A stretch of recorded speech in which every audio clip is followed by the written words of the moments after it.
నేను అంటాను, క్రైస్తవ్యాన్ని, క్రైస్తవుని లేదా భక్తి చేస్తున్న వాణ్ణి అని చెప్పుకోవడం కాదు. నువ్వు నిజమైన క్రైస్తవుడు అయితే, నిజ క్రైస్తవుడు అయితే, నువ్వు ఒక విశ్వాసివి అయితే ప్రభు చెప్తున్నాడు, నా మాట విను నీకు మేలు.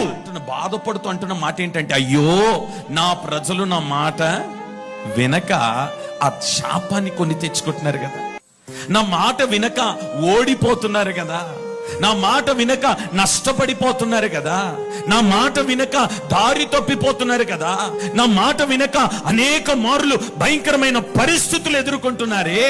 ప్రభు అంటున్నాడు, నీ ఓటమికి కారణం నా మాట వినకపోవడమే, నీ నష్టానికి కారణం నా మాట వినకపోవడమే, నీ దరిద్రానికి, నీ శాపానికి కారణం నా మాట వినకపోవడమే, కుటుంబం చల్లా చెదురైపోయి విడిపోవడానికి కారణం నా మాట వినకపోవడమే. అయ్యో నీవు నా మాట వినిన ఎడ